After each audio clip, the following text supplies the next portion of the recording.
Hi, I'm Matthew Rohrs, and this is Scaling What Matters. Human flourishing depends on more than good intentions.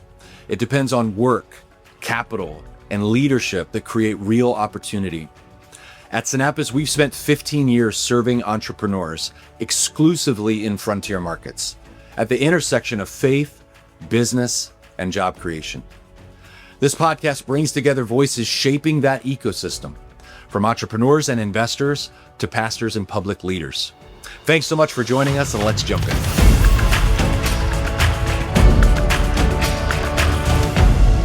Today, I'm joined by the founding partner of Ashitiva and Associates, Nelson Ashitiva.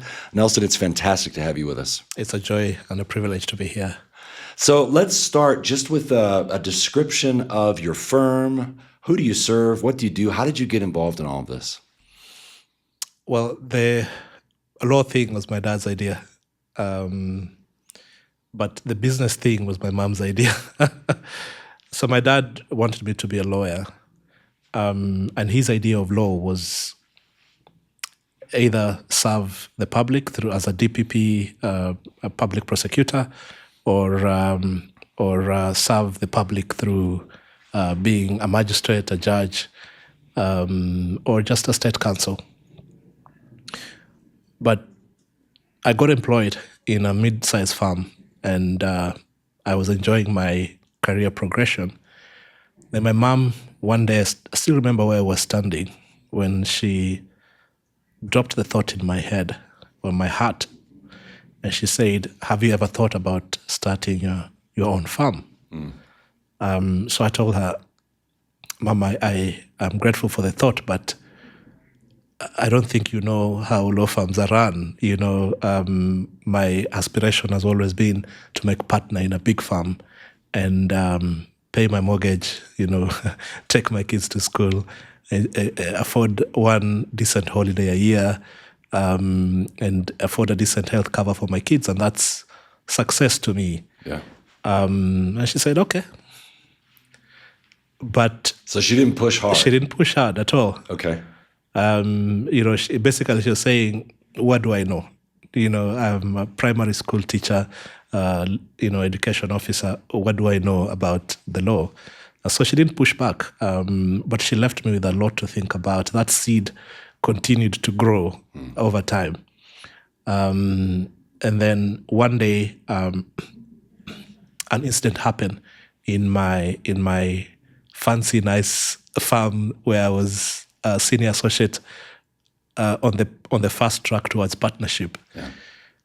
I was considered the blue-eye boy of the founding partner, and everybody knew I was going to make partner.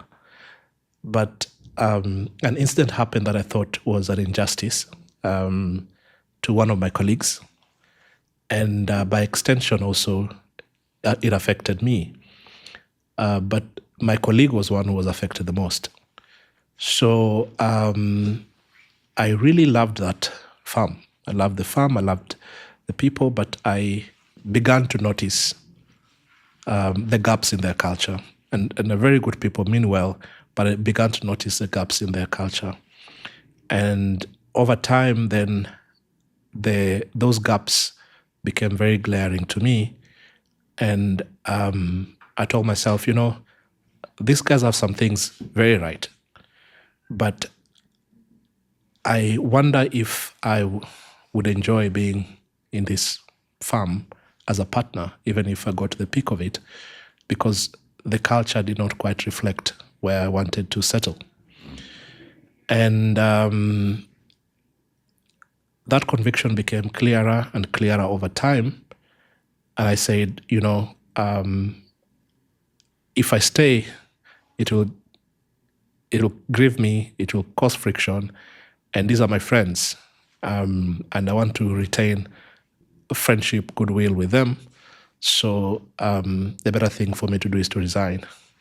And so I then concluded, even if I went to a bigger firm where I got bigger bonuses, I were able to afford a bigger house and bigger, better holidays, I don't have a guarantee that the culture there will be exactly what I'm looking for. So I left. I sought audience with my friends who are the leaders in that farm, and I respectfully explained to them that it has been a good run, but I feel that I'm called to something different. So they understood. They gave me their blessings, and I left. Really? So that was fairly straightforward? They didn't... Fairly straightforward. Interesting. Yeah, they accepted my resignation. One of them was not entirely happy, but the other partners were very understanding, very supportive of the transition. So that last month, I was not paid my salary.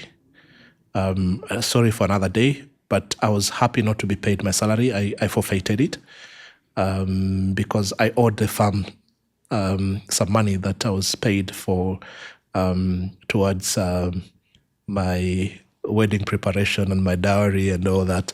So I happily stayed that 1 month because it was not planned. They knew I was going to be in the farm for another 10, 15 years. So we agreed that I'll not take I'll work my notice period without pay. And so I left without having, because I just gotten married 6 months before that, so I didn't have any savings. All my savings were invested in the wedding and the plans towards the wedding, and I had no salary. So, but I think what was driving me, and I think this is what I gathered that I imagined Abraham felt in his heart when he left home. Pursuing a city whose builder, architect, designer is God himself. And that's a beautiful thing. It's adventurous. It's sometimes difficult, but it's worth the adventure. It's worth the adventure when I look back. It's worth the adventure. So I left without a clear plan, but I knew that I was discontent, I was uncomfortable with the status quo. It meant that I would move to start small because the other farm was a bigger platform. Did you know at that point you were thinking, I'm going to go start my own? Yes, it was clear to me because at that point, the question that I asked myself was, even if I move to a bigger farm, will that bigger farm give me what I'm looking for? Yeah. And the answer is, you're not sure. You're not guaranteed that is what you will get, what you're looking for. So I said, I want to build a farm where my son would be inspired, would enjoy to work in that culture. Mm-hmm. Whether or not he ever chooses to be a lawyer. And we've had a lot of shifts about what he wants to do in life. Still, the ideology, the philosophy, the analogy is, will this be the kind of environment that any of my children would enjoy to work in? Wow. Would they be inspired? Would they be challenged positively? Would they be affirmed? Would they be shaped to be the kind of person, the kind of people, the kind of resource that this country needs, that Africa needs, that the world needs, that the kingdom of God needs. So how old were you at that time? I was 30. I was 30. So those are pretty big questions for a 30-year-old newlywed. Yeah. And you're thinking, will my children want to work here potentially? No pressure. Yeah. And what type of firm can I be part of and ultimately create that impacts my country? Correct. Because my wife was expected at the time, and we just found out that it's going to be a boy. So those are the reflections that were going through my mind at the time. And when I look back, I'm really, really glad I took that step to say that I am not perfect, and the culture that I am setting out to build is not going to be a perfect culture. But if I choose to, and since I chose to be a founder of an organization that I'm now part of, I knew that I would have more influence in the kind of culture that we are about. And I have had a significant influence in the kind of culture that we are about. So were you thinking of yourself as an entrepreneur at that time? Or like, was that, you just used the word founder, were you thinking, I'm a founder now? Or was it something a little bit different? Because obviously the vision around the culture and the type of impact that you wanted to create was pretty strong. It was. And at the time, I wasn't out to do a big thing. I was out to take it a day at a time, see where it goes. But then I began to receive hints about the ideas that God had.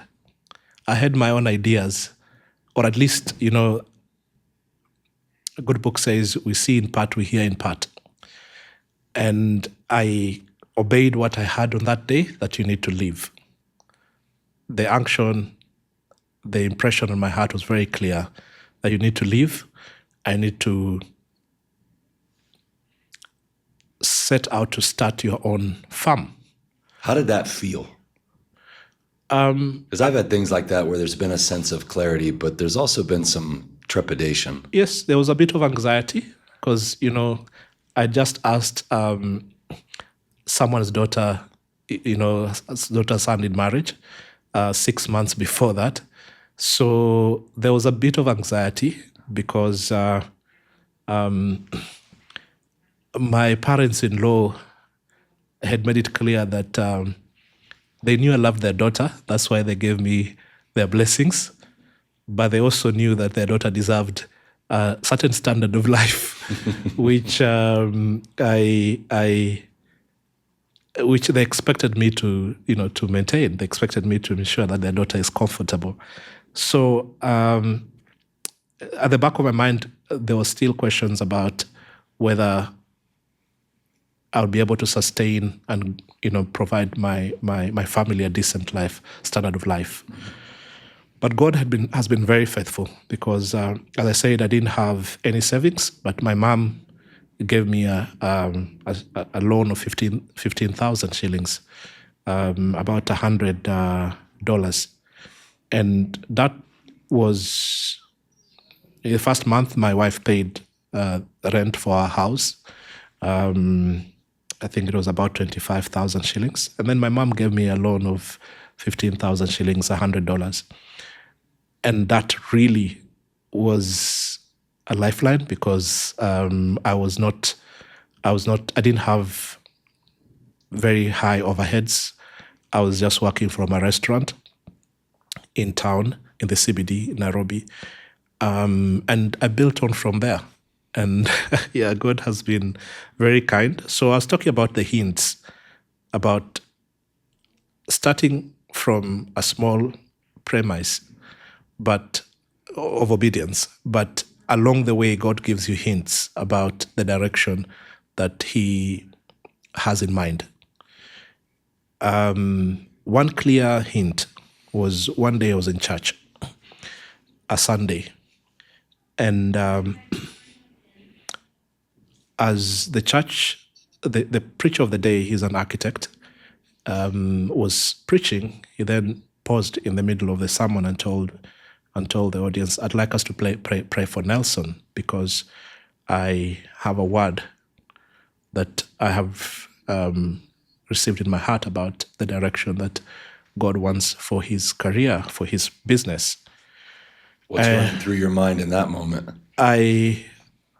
I was, if it was a regular pastor, I would have said, okay, it's just because he loves me and, he wants to encourage me. He knows the challenges I'm going through as a startup. He just wants to encourage me.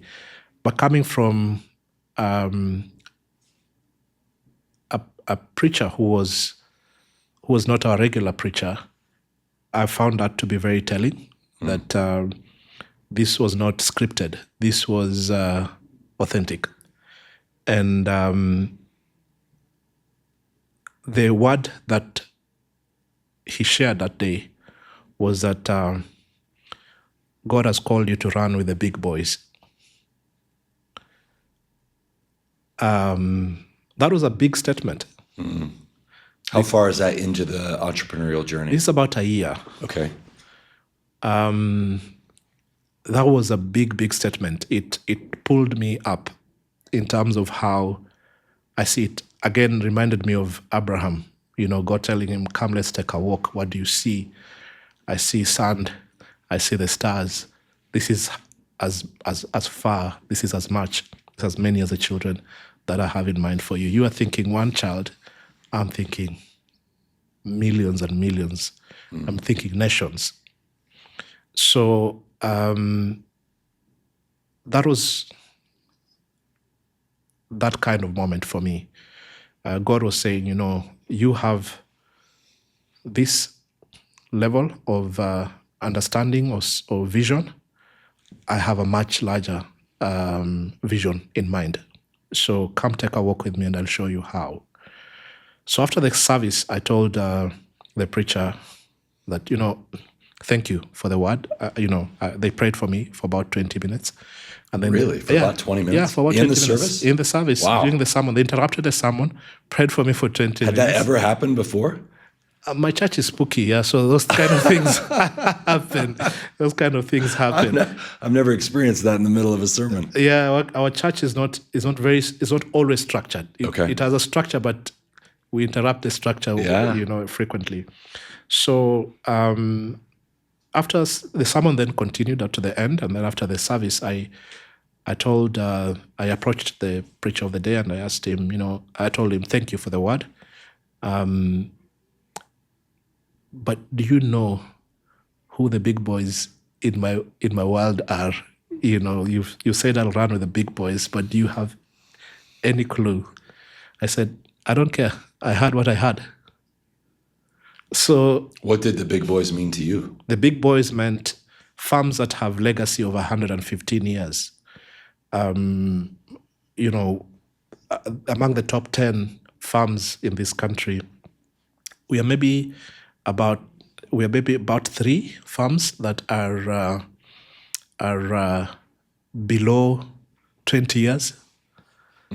All the other farms are 70 years, 100 years, 115 years, 100. The oldest, I think, is about 122 years. Wow. So these are legacy farms. And remember, this is an economy where our formal economy is not more than 150, 200 years. So to have a legacy farm that has been around for 120 years. For most of that period of time. Correct. So, and most of them are not indigenous African farms. Of course, because of that duration, they have white settler heritage. Mm-hmm.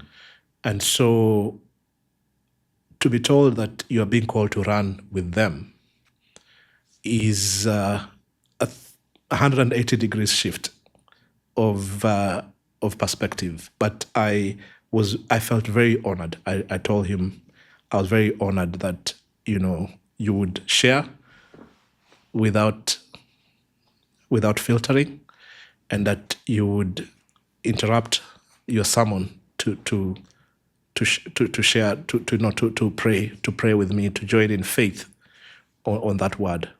So that word has become a true north for my wife and I. And moments where we feel discouraged, we still remember that, God said. And if he said that he will sustain us in that club of, the big boys, then he will. He's called us to that club. He will sustain us. Yeah. My wife and I have a similar experience in our journey. It wasn't specific to the big boys, but we were trying to discern if God was calling us out of our hometown, yes, Fort Wayne, Indiana. And I had been wrestling with questions about international economic development, what that had to do with poverty alleviation, human flourishing. I was learning, but didn't have any experience in it. And we had asked some friends, mentors, elders to pray with us in Acts 13 when they commit to pray in community. And that's how Paul and Barnabas are set apart to go out on that first missionary journey. And I remember distinctly a friend saying, why don't we do things more like that now? So we asked them to pray and fast with us, and the universal feedback, because we were thinking this is going to take us out of our home, this is going to take us out of deep relationships, was, to a person, mentors in my life, mentors in my wife's life, we think God is in this, and we don't really want you to go, but you need to go. And I think what sounds similar is in the really hard times, that was an anchor for us. Yeah. As you use that phrase, I thought, yes, I know what that's like, where you think, did I just have food poisoning and imagine this, or was God actually in this? So to have other people come around and speak into that has been powerful on our journey too. Yeah, and sometimes you may not know how these things would work. So right. Not a guarantee of success. Correct. So we take mentorship from Mary. In the Bible says she stored these things in her heart. So we should be better at storing things that God tells us and letting them brood over time,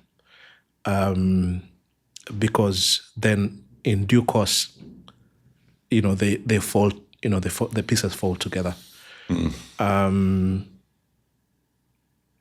And what's the fun of knowing everything from day one? Where's the fun in that? That's a good perspective. Yeah. So that all happens. Yeah. I know today, and you alluded to this briefly, your firm is a top 10 law firm in Kenya. We thank God for that, yes. So what happened in the interim? So another clue that God gave us that he's calling us to this club was the Law Society of Kenya, for the first time, was hosting a dinner of the large law firms in Kenya. And this is now about 5 years into our journey. And they say, they write a letter to us and say, you are supposed to be part of our guests this evening with the large law firms. And so we attend, my managing partner, myself, we attend the dinner. And I told my managing partner, pinch me. We are in this room with the heavyweights, people who we draw a lot of inspiration from, firms that we look up to. And the host, the branch chair of the Law Society of Kenya that evening, says, and in fact, when in his closing remarks, says, in fact, I am really delighted about the fact that Ashitiva Advocates is here, Nelson and George. And I said, pinch me again, because they now know our name. The big boys now know our name. And so that was another hint that, indeed he's called us to this club. So you've used a word multiple times that's interesting, being called into law, yes, called into this certain group of large firms. Yes. Did you always think about it that way, or did you at some point in your journey say, wow, I'm called to this just like pastors are called and missionaries are called? Did you have a progression with that, or was that something that you always thought that way? I've not always thought that way, but it's been a progressive journey of getting to that conviction. As I told you, the way I set out was first to create a culture that my spirit would thrive, that my natural personality would thrive, and that other people's natural personality would thrive, but around a philosophy of Christian values. And legal practice can be cutthroat. Legal practice can be sharp. It can be very,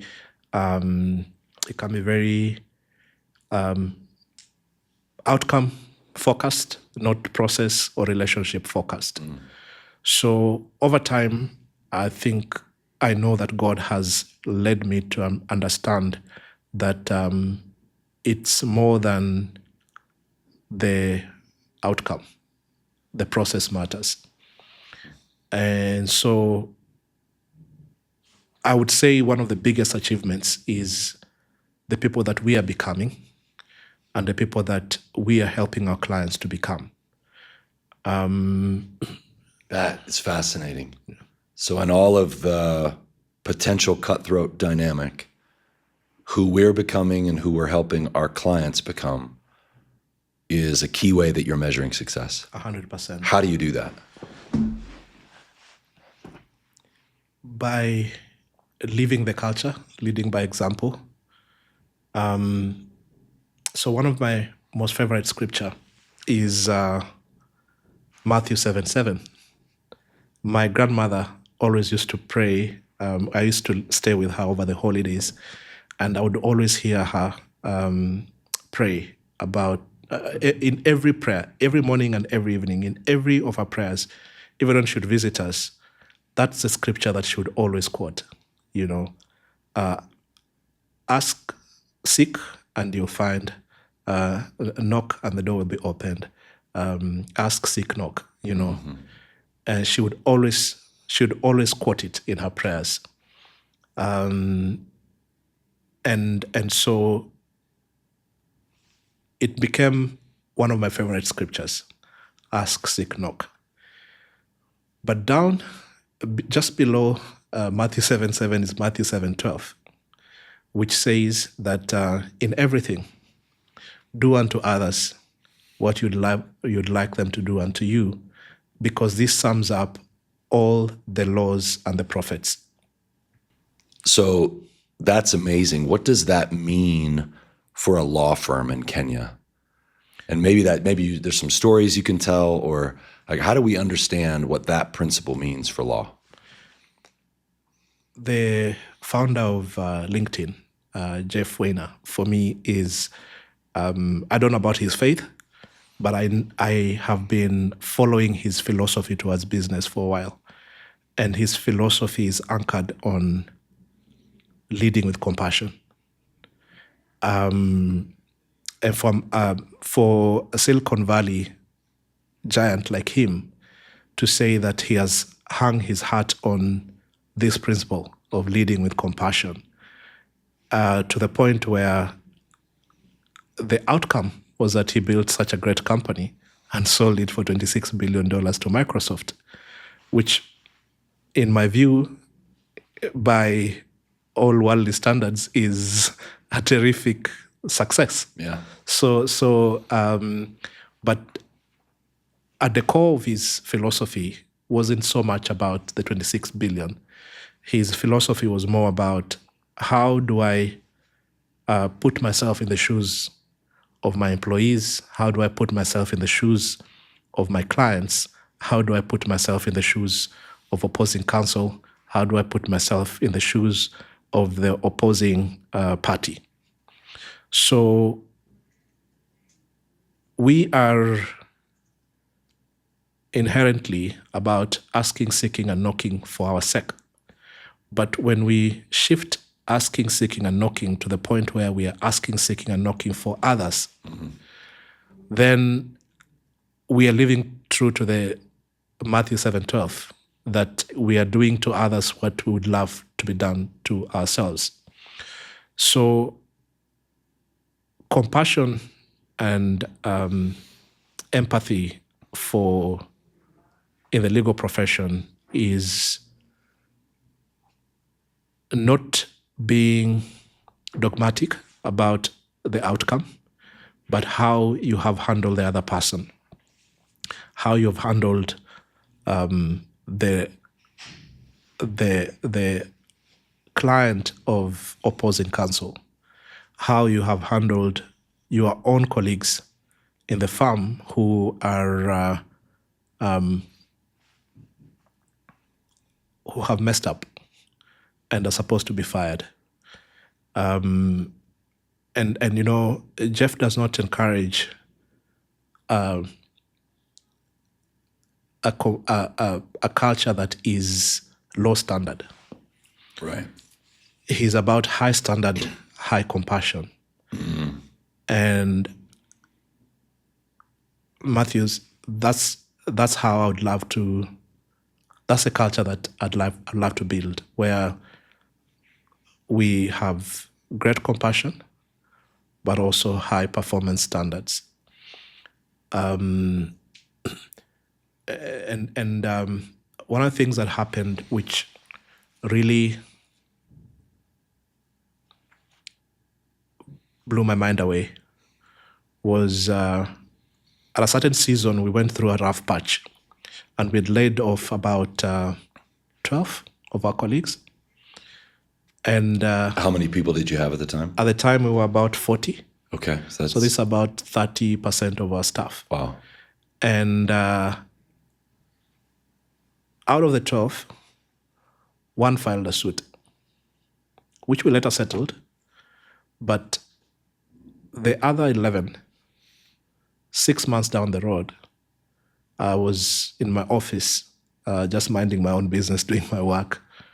Then one of our old former colleagues came and started talking to me about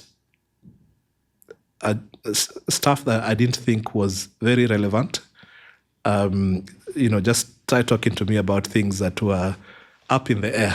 So I thought, okay. And then she finished and left. And then I thought, oh, okay, that was weird. But it was nice to see her. So shortly, the admin lady comes to my office and tells me, we'd like you to come to the balcony.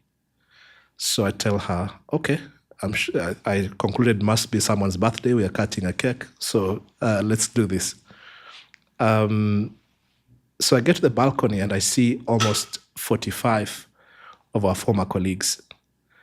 They shouted surprise. I was shocked to see people I had not seen. Former colleagues, people who had been laid off. Shouted surprise. Surprise. They'd come with cake. They'd come with drinks. They'd come with wine. They'd come with gifts. What? They knew I love paintings and art, and they'd come with a painting. They came with. They had collected all, some money as a gift to me. I thought, wow. Why? They said they'd come to say thank you. And one of them, we had just fired her 2 months before. And she came back 2 months later. And she was part of the group. So they came to say thank you. I mean, did any of them give a testimony? Oh, they all spoke. Some of them cried. They're saying, the things, how we treated them when they were at their worst. Is there anything really specific? Because there could be people listening to this who are facing that challenge right now. I had a conversation recently with someone who's agonizing about one of these decisions. Yeah, what did you do that's a remarkable testimony. I was also very touched. I was honestly touched because at that time, we were also going through our own issues, and I felt that they really had encouraged me. They'd picked me up. So one of them said that for 2 years, she was going for treatment, and we never made it an issue. And so she had to take extra time off. She was battling with cancer. So and she's now thankfully she's fine now. But we supported her. We paid for her treatment. We even beyond the cover we gave her, we paid for additional. We gave her additional support, and her, she cried when she was saying that. Other than the 45, almost 15 others sent short videos from wherever they were to say, thank you, because after the physical discussion, hugs and cries and tears, and they asked me to go to the boardroom, and then when I go to the boardroom, they switch on the telly, and now I see videos of others from all over saying, I'm sorry I couldn't be there, but we just want to say thank you. You have been a good leader. You have been, you've supported us. You've believed in us, and will make you proud, So I felt very, very blessed. That's so. They were saying that I was a blessing to them, but they were a blessing to me. Yeah, of course. They reaffirmed my convictions about what I'm naturally inclined to do. So for those that maybe aren't as naturally inclined or may not know how intuitively to do that, you're talking about high standards of excellence and high standards of compassion. Yeah. Do you have any specific words of advice or ways to think through this so that when you have to make hard decisions, you can still have people have that kind of life impact? In fact, Jeff Wayne was not always compassionate. In fact, he, not just him, but some of his former colleagues were admitting that he was a very intense leader. He was a very rough leader. Very nothing about him was compassion. But then over time, he got this conviction and just switched like 360 degrees. And that became his philosophy that built that the giant of the company that it is today. I think in our own strength, we're not able to transform ourselves. I think the process of dying to self, I wouldn't even say that I'm the most compassionate leader. It's something that you aspire to, you strive every day, because our natural inclination is to think about ourselves and the business and the bottom line and and our name, but not to put ourselves in the shoes of the next person. One of the key cases that we study in law school. Any lawyer will tell you that's one of the key cases that is studied. There's a judge called Lord Denning asks the question, who is your neighbor? Because there was a situation where some poisonous substance strayed into the compound of another of a neighbor from one land to the next. And so the key question that Lord Denning, who is a British judge, was asking is the concept of who is your neighbor. And he reflected on the Bible and said he talked about the question of, Jesus talked about the question of who your neighbor is. And in the Bible, the question of who is a neighbor, a good neighbor, is captured in the story of the Good Samaritan. All the people who you would have thought should be a good neighbor were not a good neighbor, but the Samaritan was a good neighbor. So I have come to conclude that in our own strength, we are not good neighbors. I put myself first. Yeah. So it has to be a journey of introspection, and it has to be a journey of all children generally. Children, your child, your children, my children, when they were much younger, my 5-year-old. Part of what defines childishness is looking out for yourself and not being considerate about the other person. And so part of maturity in our faith is to be more considerate about others.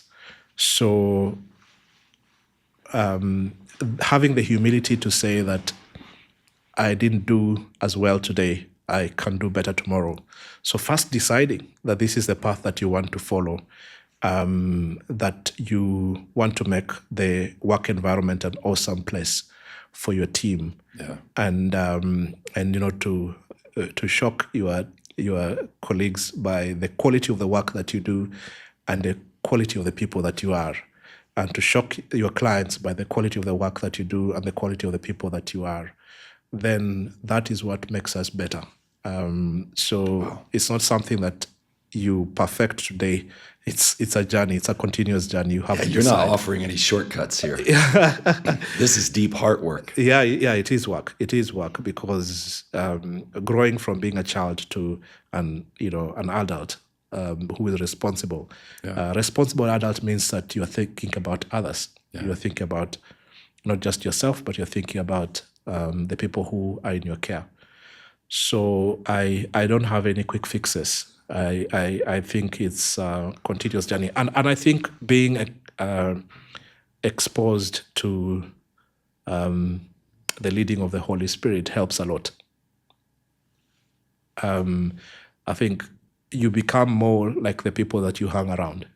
So if you hang around the Holy Spirit more, you become less and less of ourselves and more like Him.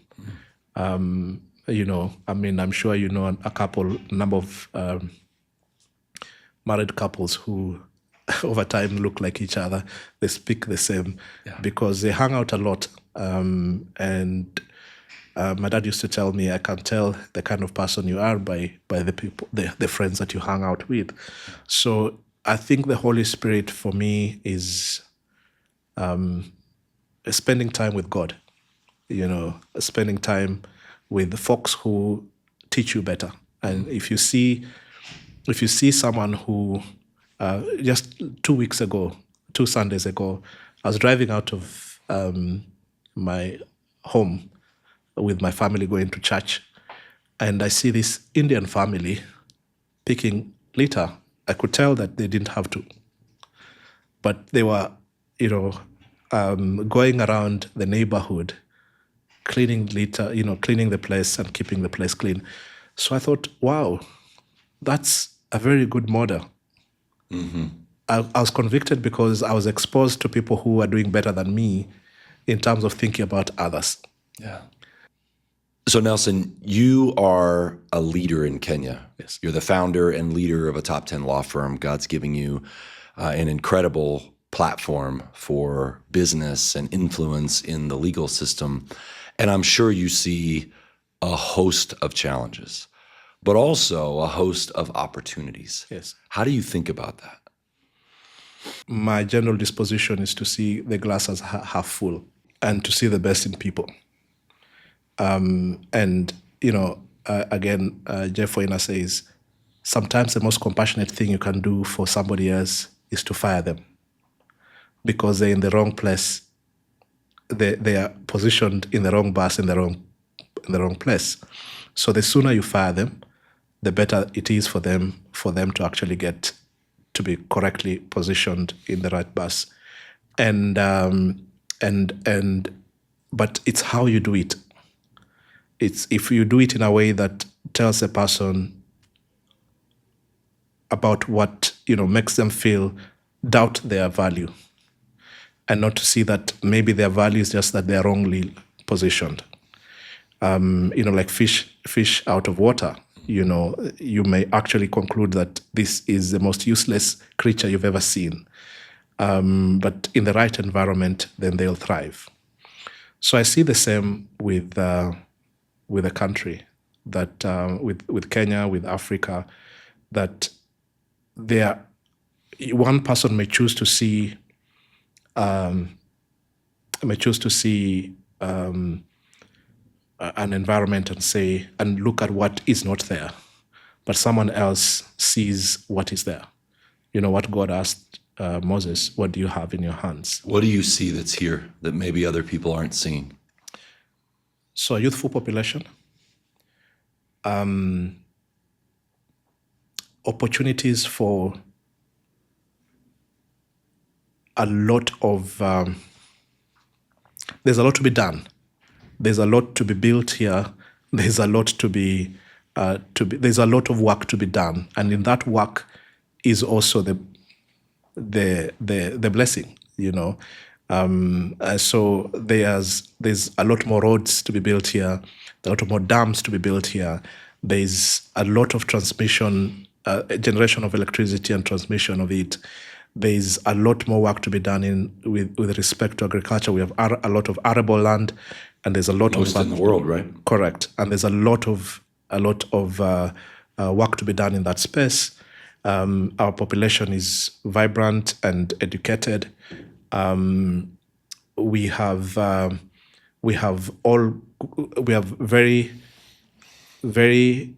modest extremes of weather. They're not. Our weather is very standard throughout the year. It's amazing. Correct. So there's a lot that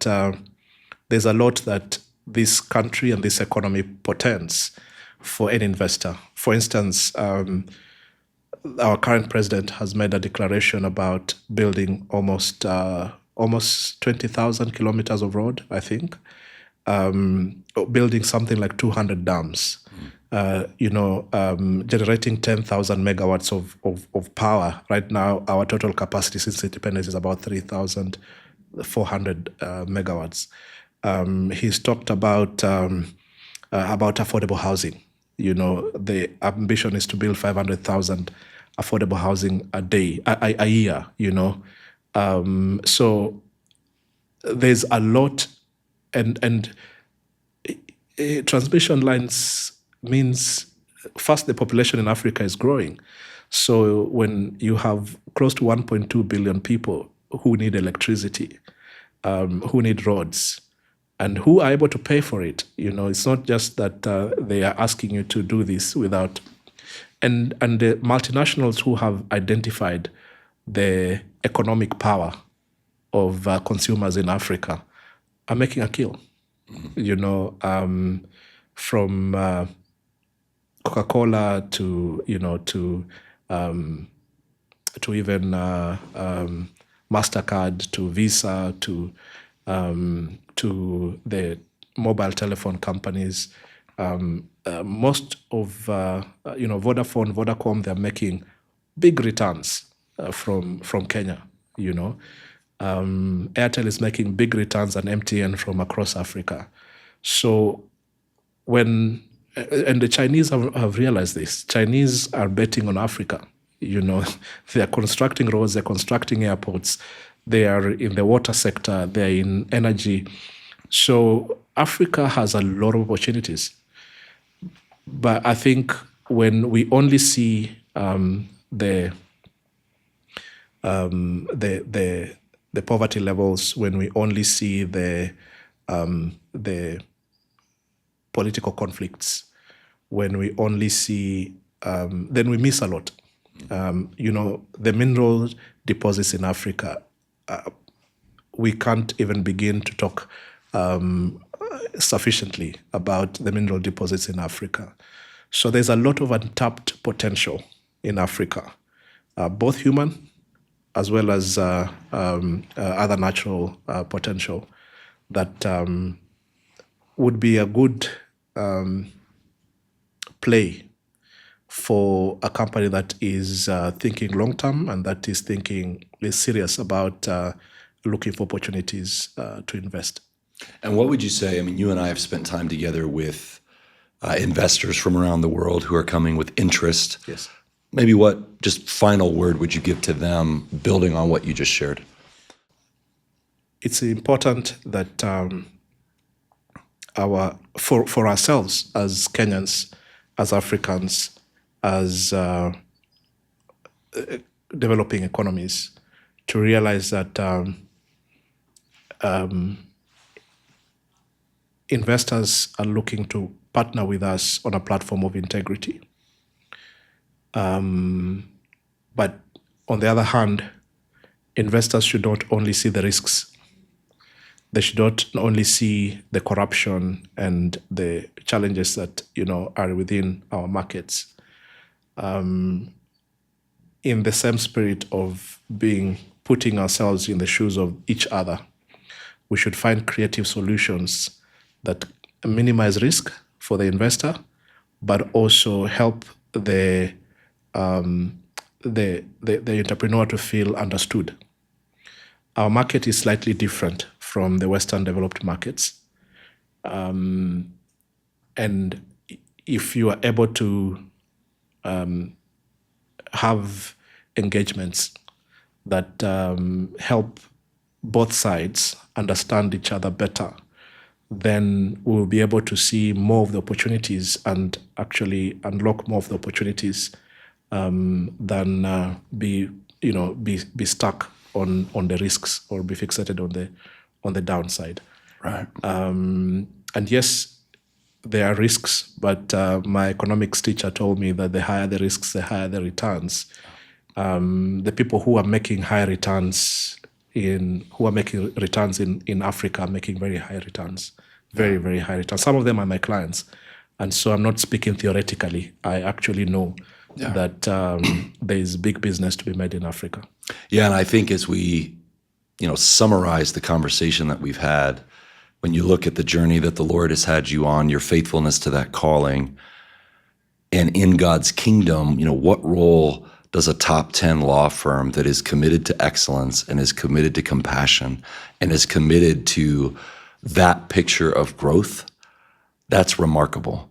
And at Sinapis, we are so privileged to get to serve entrepreneurs like you, so proud of the work that you're doing, and believe that really the connective tissue that you were just describing all over the world is being built, and it is changing the narrative, the opportunities that are there, and what that means for the flourishing of nations, of people. And so thank you so much for joining us today. It's an honor.